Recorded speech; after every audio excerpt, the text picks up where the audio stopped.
Hello guys, welcome to my YouTube channel. Our today's topic is hypermetropia. So, hypermetropia, also called long-sightedness, this is the refractive error of the eye in which parallel rays of light coming from infinity are focused behind the retina when accommodation at the rest. So hypermetropia एक ऐसी condition है जब parallel raise आती हैं, light rays आती हैं infinity से और वो फोकस्ड होती हैं बिहाइंड द रेटिना। सो इस कंडीशन को हम बोलते हैं हाइपरमेट्रोपिया। इसके सिम्टम्स हैं blurring of near vision, squint to see clearly, eye strain, burning eyes, aching around the eyes, headache after doing close tasks such as reading, writing, computer work। इसके causes हैं decrease in curvature of cornea. So जो cornea का जो curvature है, अगर उसमें कोई changes आते हैं या उसमें डिक्रीज़ होता है तो उसकी वजह से हमें हाइपरमेट्रोपिया हो सकता है।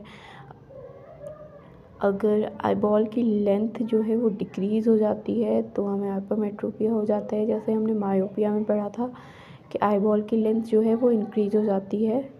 जस्ट अपोजिट ऑफ दैट, इसमें आईबॉल की लेंथ जो है वो डिक्रीज होगी। Change in refractive index of the eye, अगर आई के रिफ्रैक्टिव इंडेक्स में जो बेंडिंग होती है लाइट की, जब वो एक मीडियम से दूसरे मीडियम में जाती है तो जो रिफ्रैक्टिव इंडेक्स है अगर चेंज हो रहा है तो हमें हाइपरमेट्रोपिया हो जाता है। Then clinical types of hypermetropia: simple hypermetropia, axial hypermetropia, curvature hypermetropia, developmental hypermetropia. उसके बाद है पैथोलॉजिकल हाइपरमेट्रोपिया, जो कि होता है कंजेनाइटल, यानी वो हमारा होता है बाय बर्थ। उसके बाद है एक्वायर्ड, यानी हम उसको एक्वायर करते हैं अपने लाइफ टाइम में। उसके बाद है पोजिशनल, और उसके बाद है फंक्शनल हाइपरमेट्रोपिया।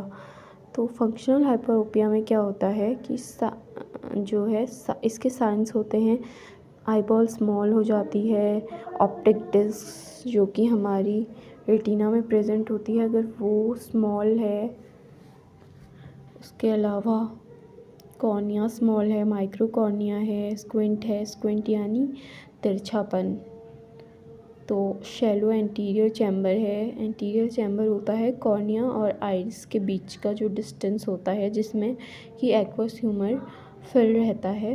जो स्पेस होता है कॉर्निया और आइरिस के बीच में, तो उसको हम एंटीरियर चैम्बर बोलते हैं। तो अगर उसका जो एंटीरियर चैम्बर की जो थिकनेस है वो अगर कम है, एंटीरियर चैम्बर अगर हमारा स्वेलो है, वो डीप नहीं है, तो हमें हाइपरोपिया होने के चांसेस रहते हैं। देन सिंपल हाइपरोपिया है, it is cause due to short anterior posterior diameter of the eye ball. तो अगर आई बॉल का एंटीरियो पोस्टीरियर डायमीटर अगर जो है शॉर्ट है तो उसकी वजह से हमें सिंपल हाइपरमेट्रोपिया होता है।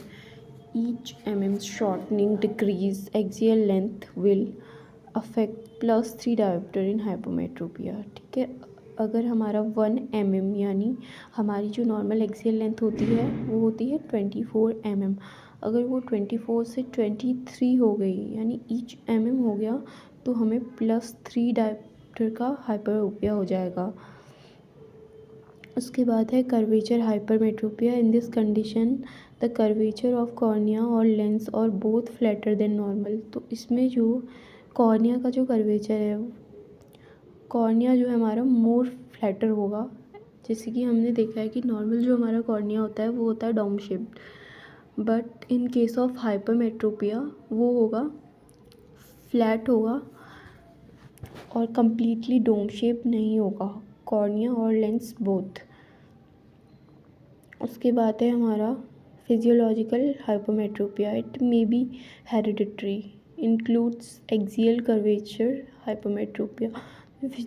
फिजियोलॉजिकल है, उसमें जो है हेरिडिटरी होता है, मोस्टली पेरेंट्स टू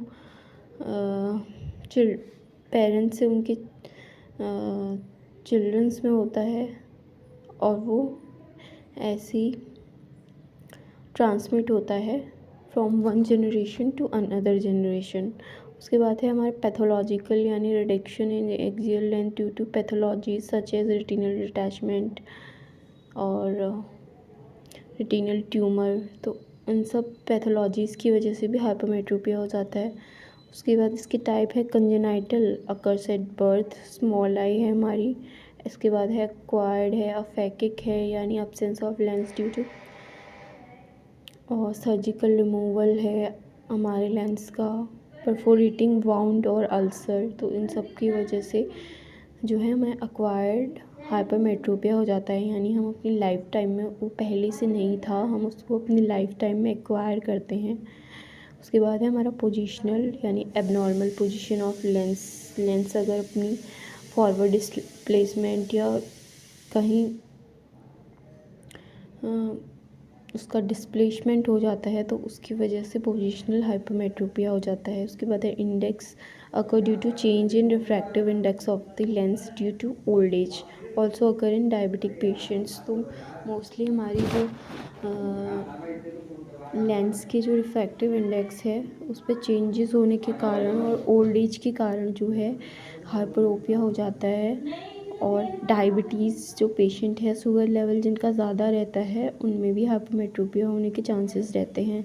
उसके बाद है हमारा functional hypermetropia, the hyperopia which is seen after complete paralysis of accommodation after the application of atropine. तो ये फंक्शनल होता है, यानी जब हम कोई डायलेटिंग ड्रॉप डालते हैं जो कि, या माइड्रेटिंग ड्रॉप्स यूज़ करते हैं जैसे कि हमारा है होमाइट एंड एट्रोपिन, तो जो है हमारा अकोमोडेशन रिलैक्स हो जाता है और जो है हाइपरोपिया हो जाता है हमारी आइज़ में। तो इस तरह के हाइपरमेट्रोपिया को कहते हैं functional hyperopia. So this was all about hypermetropia. Thanks for watching my video.